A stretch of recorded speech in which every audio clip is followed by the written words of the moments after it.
E também disse ao presidente Lula que ele tinha à disposição dele para o próximo período, para ele fazer as atividades políticas dele, 300 milhões de reais.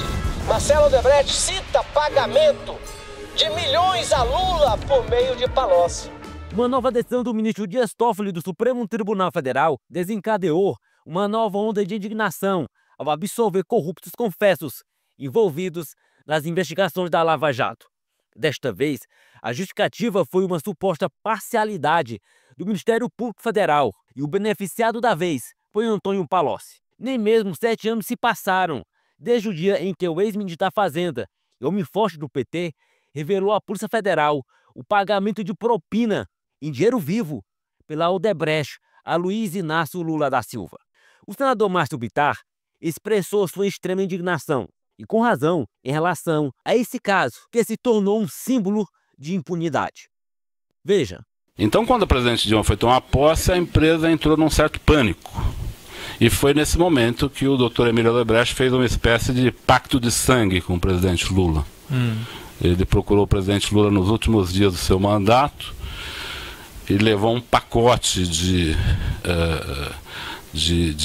propinas para o presidente Lula que envolvia esse terreno do Instituto, que já estava comprado, e o seu Emílio apresentou ao presidente Lula, o sítio para uso da família do presidente Lula, que ele já tinha feito, já estava fazendo a reforma em fase final, e ele disse ao presidente Lula que o sítio já estava pronto. E também disse ao presidente Lula que ele tinha à disposição dele para o próximo período, para ele fazer as atividades políticas dele, 300 milhões de reais. Ele me disse num determinado momento que ele ia separar créditos ao presidente Lula mais para usos no Instituto, coisas assim mais pessoais ao Lula. Porque a tal da reserva que ele falava, ou da conta corrente, que seja, era para o Lula, para o PT, não tinha uma separação, isso é para o Lula, isso não é para o Lula, entende? Então eu não entendi muito quando eu vi essa parte dessa destinação específica. O Brasil vai ter que entender a parte que não compreendeu ainda. Não adianta eles tentarem tirar o Bolsonaro na marra, numa perseguição nunca vista no Brasil. Nunca vista uma perseguição como continuam fazendo com o presidente Bolsonaro. Não adianta tentarem tirá-lo na marra da campanha, da disputa eleitoral, porque isso não pacificará o país. Você tirar um concorrente quando o outro foi denunciado, processado e condenado no governo do Lula, se patrocinou os 2 maiores escândalos de roubalheira do mundo ocidental. Porque no mundo comunista ninguém tem acesso.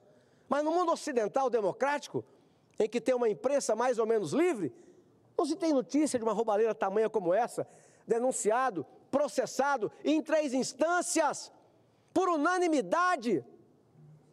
Esse pode ser descondenado e ser presidente do Brasil. E aí eu me refiro, presidente Chico, não é ao juiz, ao desembargador, ao ministro, qualquer cidadão no Brasil, ele tem senso crítico e ele não aceita que, de um lado, alguém que foi processado e condenado por formação de quadrilha, por corrupção,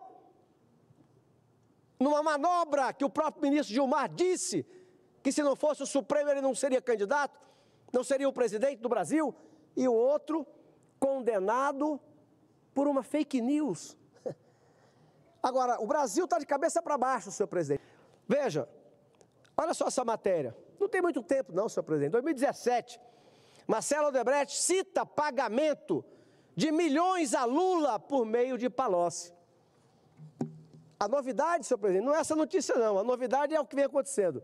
Toffoli, aquele ministro que foi advogado, que advogou, que foi homem de confiança do Zé Dirceu. Toffoli anula decisões da Lava Jato contra Marcelo Odebrecht. Está tudo perdoado.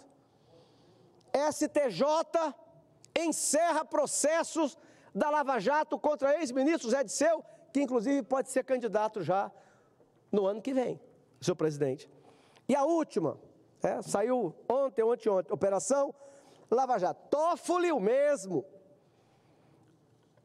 anula todos os atos contra Antônio Palocci, ou seja, ministro e é hoje senador da República, Sérgio Moro, nós podemos ter aqui, daqui a 2 anos, aqueles personagens que patrocinaram isso.